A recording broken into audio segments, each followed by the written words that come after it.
Let's be real in this video.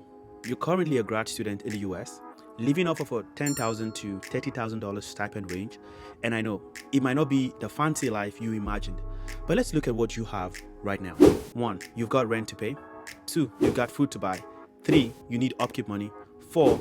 Probably got relatives to cater for, and that one friend that owes you money and probably would never pay you back. That's number 5, and many more. But now, I'm here to tell you, you can still invest. In this video, I will show you exactly how you can start investing right now. You don't need to wait until you're making 100 grand a year. You don't even need $1,000. You can start with as little as $50 or less. Basically, if you can afford takeout food, you can afford to start investing today.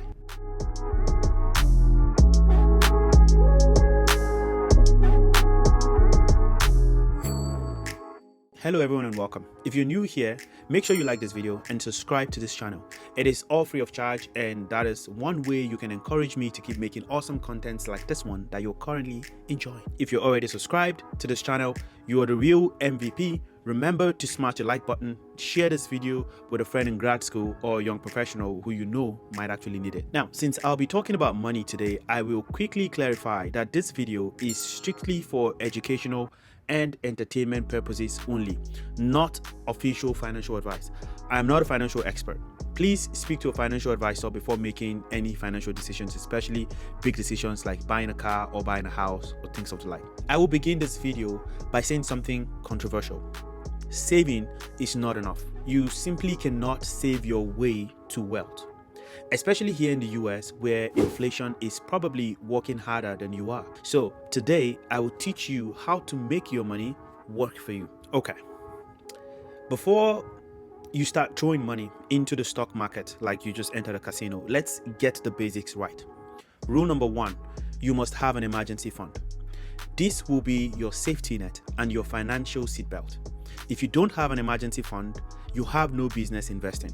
I want you to have anywhere, say from 3 to 6 months of living expenses set aside in case your car breaks down, you have a medical emergency, or God forbid, I don't know, the world collapses again like 2020. So if you don't have emergency fund, do not think of investing yet. To learn more about emergency funds and why you need them, check out my previous video linked above. And by the way, don't keep your emergency fund in a regular checking account. You're going to need to put your emergency fund in a high yield savings account. Right now, the best accounts are paying anywhere from 4 to 5% APY. Compare that to your regular banks that's giving you, say what, 0.01%? Yeah, no thanks. After figuring out your emergency funds, next, let's talk about the thing that makes the rich richer: compound interest. Fun fact, Einstein called compound interest the 8th wonder of the world. This is because it is the ultimate cheat code to getting rich slowly. This is what separates wealthy people from everyone else. Compounding interest means that not only does your money make money, but the money your money makes also starts making money. The earlier you start, the earlier your money starts doing some heavy lifting. And where does that leave you? You're just, I don't know, sitting somewhere in a corner, sipping coffee, living your best life while your money is working hard for you. Every single dollar is a soldier working for you. Now, let's get into Roth IRA. This is my favorite retirement account, especially for graduate students. I'll tell you why. 2 words: tax-free growth. Let that sink in. But you may ask, Obed, why should I contribute to a Roth IRA? Well, that's a great question. I'm glad you actually asked. When you contribute to a Roth IRA, you use after-tax dollars. This is the net pay that hits your checking account whenever you get paid. Meaning everything that grows in your retirement account, your IRA, is actually tax-free. No taxes ever. So basically the IRS forgets that you exist. And who doesn't like that? The IRS does not bother you because you initially paid your taxes before investing that money. So you pay your taxes upfront, so you don't have to pay your taxes later. Fundamentally, that is what Roth IRA means. This is good because as a graduate student, you're probably paying very little in taxes right now, which makes this a no-brainer for you. Think about it. If you have to pay taxes in years from now, say 30 years from now, when you're older, you end up paying tens of thousands of dollars in taxes because you're probably earning in 6 figures. But you can avoid this completely if you simply open a Roth account today. Right now, you can contribute up to $7,000 a year to your Roth IRA, and that translates to almost $600 per month. Now, do not let that bother you at all. Just simply start small. With as little as $100 a month or $200 a month, and let that money grow. Cultivate. I just want you to cultivate the habit, and trust me, your future self will thank you. But oh wait, I think I hear another question. But Obed, if I am a young professional and I have maxed my Roth IRA, what other investment vehicles are there for me to use or for me to utilize and invest my money in? If you're that person and you're wondering, well, once again, I'm glad you asked, and I'm here to answer those kind of questions.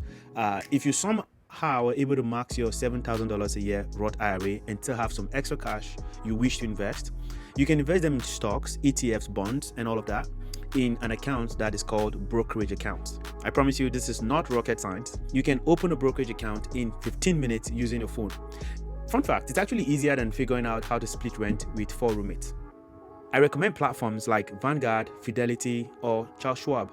They have low fees and they are easy to use. They have been around for many years, and you can easily get help with various YouTube videos. However, if you like more automated hands-free experience, you can check out platforms like Wealthfront and Schwab Investing, as they both offer robo-operated accounts. These are brokerage accounts that automates the process of investing using already existing high-performing investment portfolios. There is no stress associated to this process. What you need is your consistency and your willingness to invest. That's all. You set up. If you are interested in a brokerage account, here's what you can do today. Set up automatic contributions, whether it is $50 or $100 a month. Automate it so you don't have to think about it. I want you to be the kind of person who forgets that they are even investing, and then one day, bam, you've got 6 figures. That's the dream. That's how you know you're doing it right. Okay. If you're a graduate student, let's talk 401k for when you start working full-time. This should ring a free money alert in your brain whenever you hear 401k. Your company might offer you something called a 401k match contribution, and it can be up to a certain percentage. So do you know what that means? It means free money. And who says no to free money? You'll be surprised how many people actually don't take advantage of this feature, because I don't think they truly understand 401k matching and the fact that it's free money. I mean, you're a graduate student, so you understand the concept of free things. If you don't contribute enough to get the company match, you're basically telling your employer, no thanks, I don't need this free money. So that's like walking past a $100 bill and saying, meh, not today. Company matching contributions can be as high as $500 a month, or more or less, depending on the company and the position you were hired into. So, rule of thumb, max out your 401k match. It's the easiest decision you will make all year. And if you're not doing this, it's essentially your loss, not the company's. It's good for the company because they get to put the money back in their pocket. So take advantage of 401k matching. All right, let's talk numbers. If I were earning $25,000 today of stipend as a graduate student, how will I go about investing? Here's what I'll do. Step number 1, I will build an emergency fund. First and foremost, to achieve this, I will set aside $2,000 to $3,000 in a high yield savings account.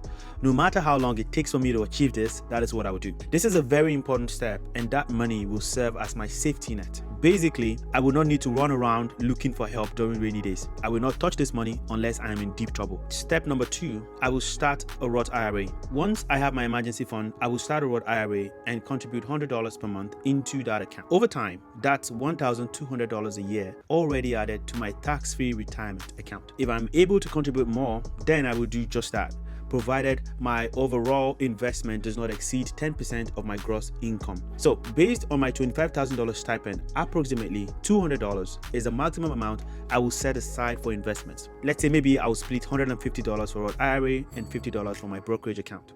At this point, future me is already smiling and saying, well done, oh, you don't try for us. And lastly, step number 3, I will open a brokerage account. In this step, remember the $50 I mentioned earlier?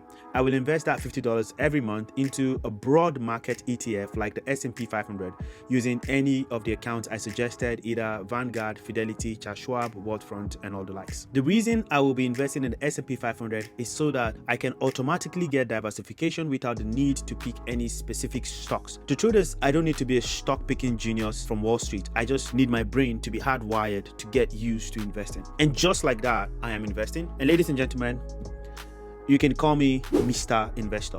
I genuinely hope that this video demystifies the process of investing for you. It doesn't matter that you're not making six figures yet. What matters is that you've started building the habit of investing. That is the key thing. Let me remind you of this. Investing is not a sprint, it is a marathon. So the goal isn't to get rich quick, it is to build wealth slowly over time with very little effort as possible. I love little effort. So if you're looking for a get rich quick advice, I'm certainly not your guy. At this point, the subscribe button is right down there. Please do not wait, hit the subscribe button right now. After you've done that, like this video and turn on the notification bell so that you can get notified every time I upload awesome videos like this one. All right, this is a quick recap of everything I've said so far. If I were making $25,000 a year as a graduate student in the US, here is what I would do to kickstart my investment journey and become an investor. Step 1, I will build an emergency fund. Step 2, I will put my savings in a high yield savings account. Step 3, I will open a Roth IRA and contribute whatever I can, preferably somewhere around 10% of my gross income. Step number 4, I will open a brokerage account and invest in the broad market ETFs or S&P 500s. You can split that 10% of your gross income between your IRA and your brokerage account. Step number 5, when I graduate, I will make sure to max my 401k match offered by the employer that I'm working with. Make sure to follow steps 1 through to 5, and that's it. It's simple, it's doable, it's going to set you up for life. Managing your finances, preparing yourself, or even running investments is not complicated. If you have a question about anything I've said in this video, do leave a comment below and I will make sure to respond. If you want to learn more about investing as a graduate student and a young professional, please check out my other finance video linked above for your reference. Remember to always pursue growth, and I'll see you in the next video.